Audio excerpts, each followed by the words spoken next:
By the way, you thought the left just loved to laugh at Mitt Romney and his latest grandchild, right? It's a pattern. I'm telling you, it's a pattern of fear. Not over this beautiful little baby, right? But what that baby could grow up to be. I want you to take a look at some numbers. Not that you needed to see them to know how few African Americans are Republicans, but why. Something director Kevin Williams asked in his documentary, Fear of a Black Republican.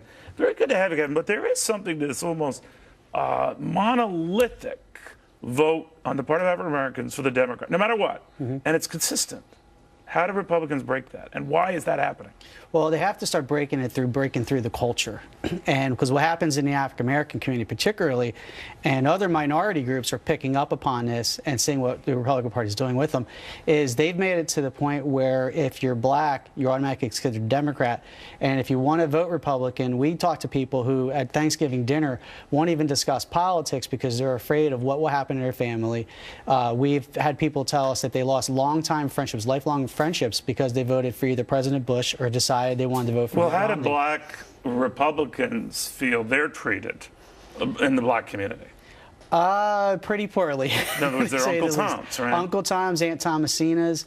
There's a lot of really harsh treatment to them, and even people I've talked to people who lost jobs, people who are out of social groups, and in their own community, they're really considered pariahs. But what's interesting is not everyone feels that way. The folks who treat them like pariahs are the real people who are hardcore Democrats generally, or really want to put themselves out there and castigate anyone who disagrees with them.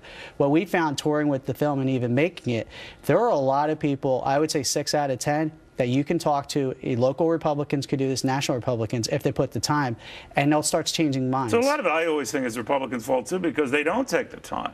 And I'm wondering why they don't, because with just moving the needle a little bit, they could move it a lot. They sure could. And the biggest single problem is that there's a self-fulfilling prophecy of they're never going to vote for us no matter what we do. But what happens at the end of the day, election to election, is the Republican Party doesn't invest the money and resources in those communities, even if if you go to an area like where I live, Trenton, New Jersey, we're a small percentage of our overall congressional district. But if the Republican Party came in and helped fund adequately a black candidate or a minority candidate who would work in the community, they'd have a serious chance over time. This happened, Mia Love running in Utah. She was a great candidate. She unfortunately lost by less than 1,000 votes. But when they put the money and the resources, they can win and they can beat people over time. Fortunately, we have her coming back. She's likely to win this year. Tim Scott is probably going to win re-election in South Carolina. So we have examples, but those examples have to go. Examples. And they have to be used across the country. You're right. Fear of a Black Republican, it'll make you think. Kevin Williams, he's a director. It does put this into perspective because basically it's all psychological and a bad selling job on the part of Republicans. How do they change that? He's got some interesting ideas.